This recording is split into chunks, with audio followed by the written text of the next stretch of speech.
Era segunda-feira de manhã quando Marina atravessou as portas de vidro daquele escritório de vidro e aço. 22 anos, estagiária de recursos humanos, sonhos que cabiam em uma mochila velha e um coração que ainda acreditava que trabalho duro levava a lugares. Mas havia um problema, um grande problema. Ela havia dormido na casa de uma amiga após estudar a noite toda para uma prova. Acordou atrasada, desesperada, e não teve tempo de voltar para casa para se trocar.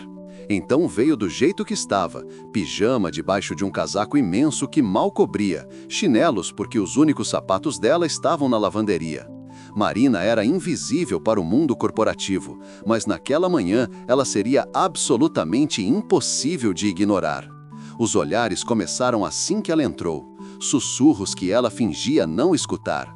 Funcionários que viravam a cabeça como se tivessem visto um alien.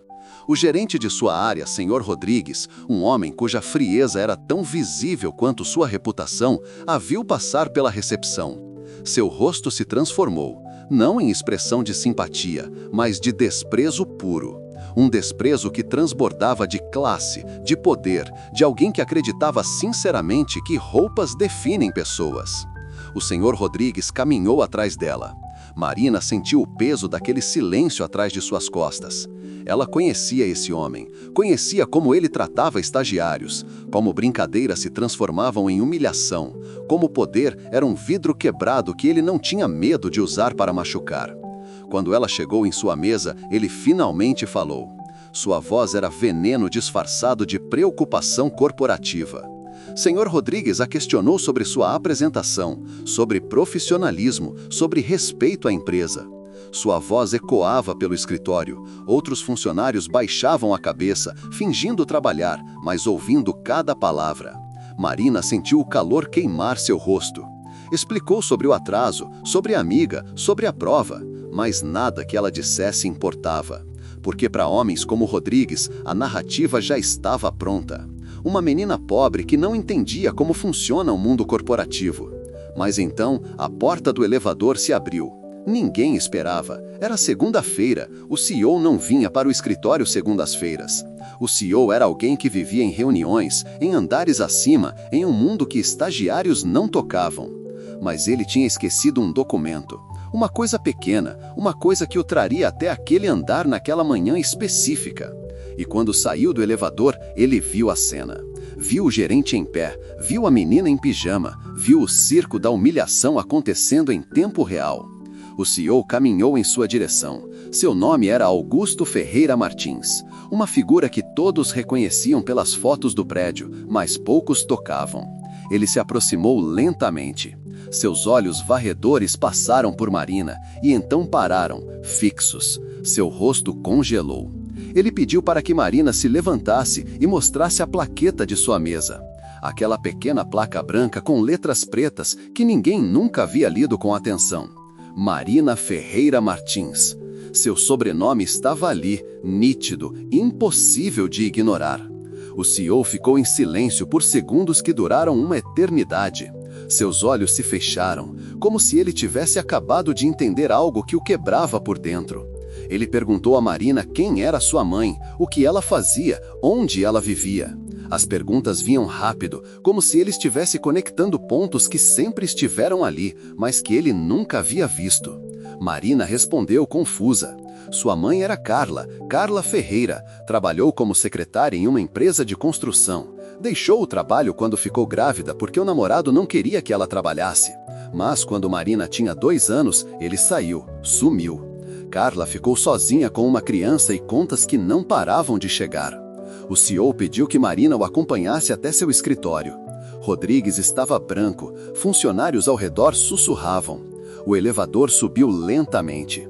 Marina sentia seu coração em sua boca, medo, confusão, vergonha, tudo ao mesmo tempo.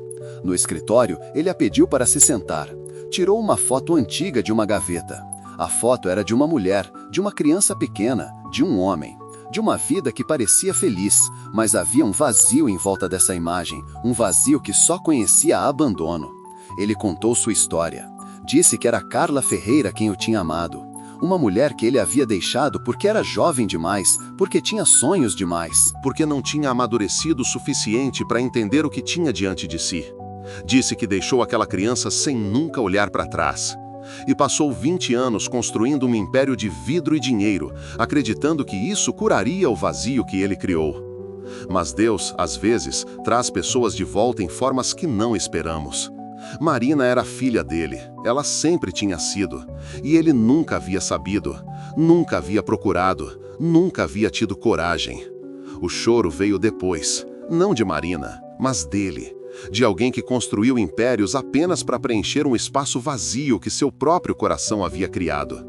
Ele pediu desculpas, desculpas que soavam pequenas demais para uma ausência tão grande, mas que eram tudo o que ele tinha. Naquela mesma semana, Rodrigues foi demitido. Não porque o CEO precisava fazer justiça, mas porque fez. Porque aquela menina em pijama havia despertado algo dentro dele que ninguém mais conseguiu: humanidade. Marina foi promovida, não por ser filha do CEO, mas porque ela era brilhante, era dedicada, era tudo que seu pai nunca foi quando jovem. E ele queria estar presente para ver onde ela chegaria. Mais importante ainda, Marina trouxe seu pai para casa. Conheceu Carla, aquela mulher que criou uma filha sozinha, que trabalhou dobrado, que sonhou debaixo de cobertores finos. E naquele abraço, 20 anos de ódio, mágoa e abandono encontraram perdão. Não o perdão que apaga o passado, mas o perdão que abre espaço para um futuro. A vida não deixava a Marina entrar sem aquele pijama naquela segunda-feira chuvosa. Porque às vezes, o que parece desastre é apenas Deus reorganizando as peças de um quebra-cabeça que estava quebrado há 2 décadas. Se essa história tocou seu coração e te lembrou que ninguém está perdido demais para ser encontrado, deixe seu like, inscreva-se, ative o sininho e compartilhe com quem precisa saber que o perdão ainda é possível. E comente abaixo: você teria tido coragem de perdoar 20 anos de ausência? Sua resposta pode despertar compaixão em alguém.